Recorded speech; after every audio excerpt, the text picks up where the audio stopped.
How you doing? So today we're traveling to Manchester because then tomorrow I'm traveling to Valencia for work. So today we got a very nice and chill day. It's my mom's birthday actually. So we're just gonna go to the gym and then have some breakfast, and then we'll get to Manchester eventually.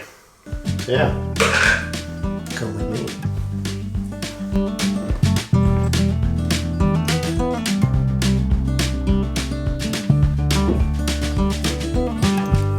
Let's talk about Elon Musk.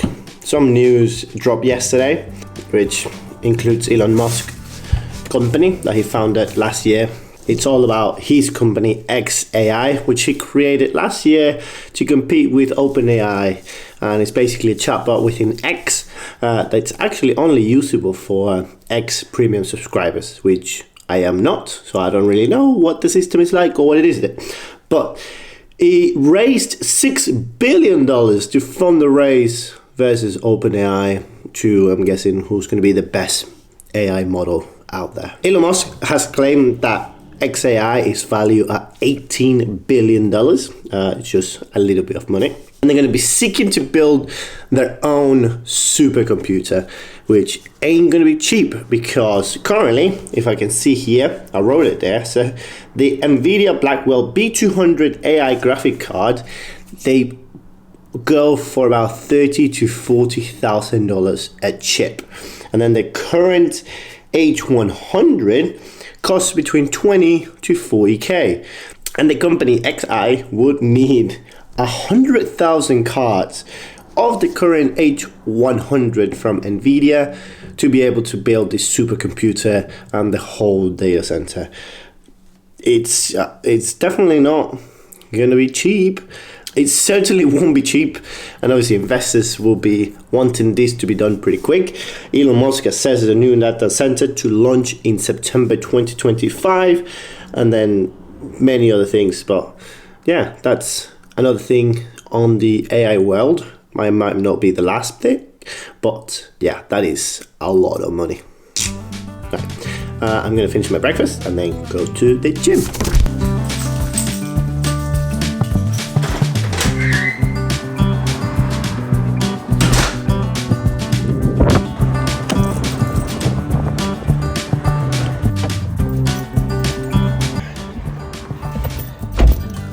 The weather lately has gone kind of back down to the usual English weather.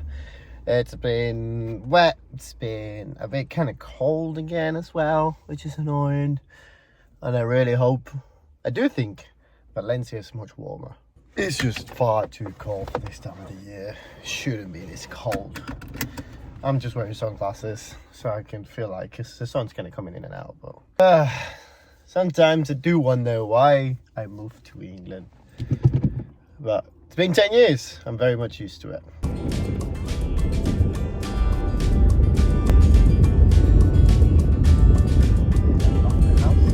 I don't think I'll lock the house. Ugh. I hate doing this. This always happens to me. I swear to God, I think I closed it, but I can't remember. This always happens to me. I hope I'm not the only one that this happens to. I left the house, doing something, filming a vlog like this one, and all of a sudden, I don't think I closed the house. And then it will be on my mind for the rest of the day if I don't go back and actually check like 7,000 times. And I'm 99% sure that it is closed. Let's check. Yes. Very close. At least I know it's closed. And I give video evidence that it's closed as well. So, got busy real quick. Again, I went to the gym. I forgot to take videos of the gym, but it was an alright session. Kind of feel like I pulled something on my neck. Then I've had lunch with my family because it was my mom's birthday. Well, it is my mom's birthday. I really gotta get showered, shaved. I need to go to Manchester. My train is in 2 hours actually. I got a bit of time. Enough time to at least give you the headline of this next news. UK law will let regulators fine big tech without court approval. That's quite big actually, especially here in the EU, especially going for big tech, because some of the fines could be incredibly hefty. But I need to get changed. Well, so I'll finish this in 2 seconds.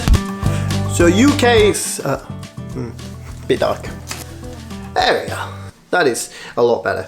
The UK passed the DMCC bill, so that lets regulators fine big tech companies like Amazon, Apple, Google, and these other big tech companies without the help of court. So the DMCC is for Digital Markets, Competition and Consumer Bills. This bill will address things like consumer protection issues, banning fake reviews, and it will make companies be more transparent about subscription contracts and hidden fees on those contracts, whether it's like late fee cancellations or that type of stuff that sometimes you struggle to cancel a service, or sometimes you kind of get charged for a service that you haven't kind of signed up for, or sometimes you sign up for a free trial and there's no way to cancel it and you end up getting charged.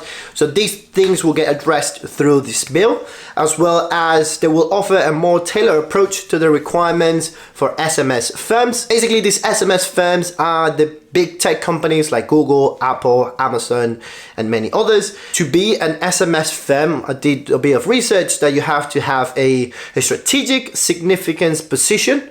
So basically having like a strong position in the market, a substantial market share, which all of these companies do, and they have to turn over at least 25 billion pounds or dollars globally, or they need to turn over at least £1 billion or dollars in the UK.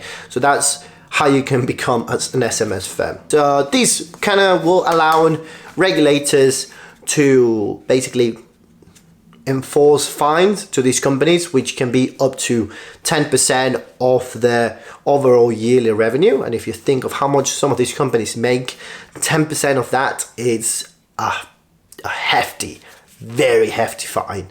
They don't need help from court, those regulators. So it could be interesting, and it will also allow them to fine them without any sort of delays, because I guess needing help from court will mean that you have to go to court, and that just delays it. So if you can find them right away, that's the latest bill that's been passed in the UK. And for now, I need to finish getting ready. At least I'm ready, sort of shaved and everything. And let's go to Manchester. So come with me to Manchester. This camera stays here, but then I'll bring my phone to Manchester. So, which I don't really know what it is, but anyways, I'll see you in Manchester. See you, camera.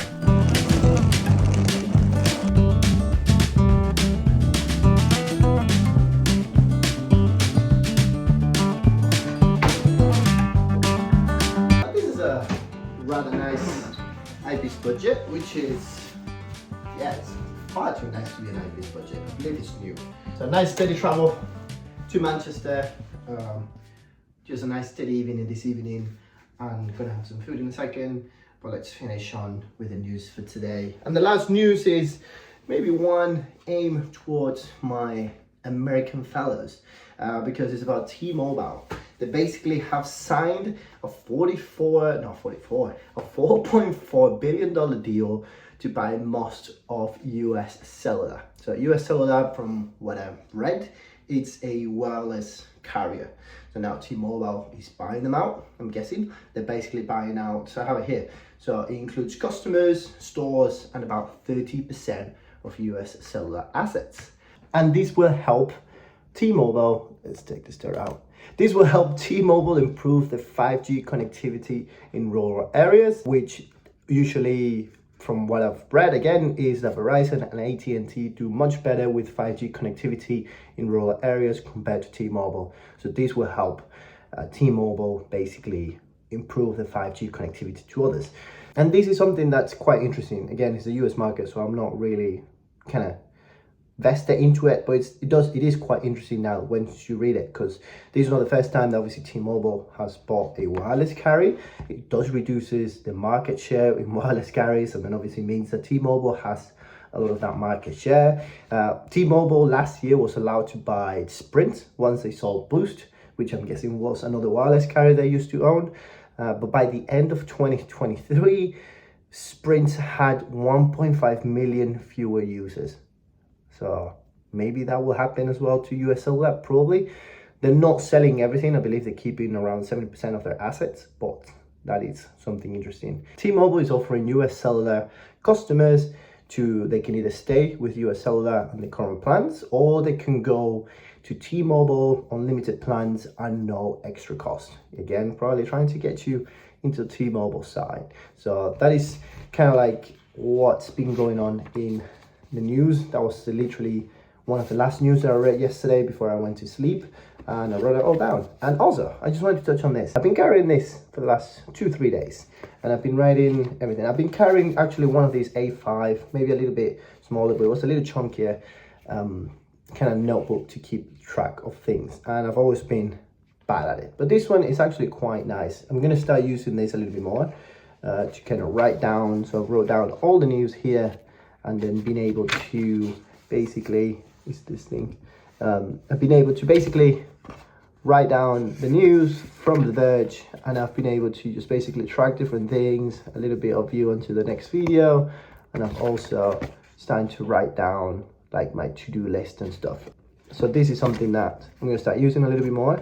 You'll see it in the videos a little bit more, because I feel like on my phone, I've been even watching videos of how to use a notebook, how to use a pocket carry, a notebook, fill notes, whatever it's called. Yeah, I've been watching those videos, and it's actually quite nice. So at least it kind of keeps me guessing. I was like, in here, let me see here.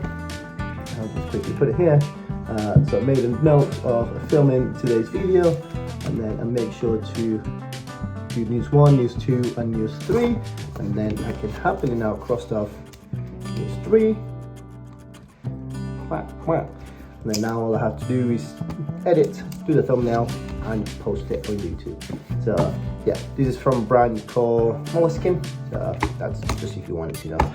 But that is all from me today. Off to get some food. Time to chill out, do some work, I guess edit this video. And yeah, ready for another week away in Spain this time, Valencia. So right, I'll see you guys in the next one. Peace.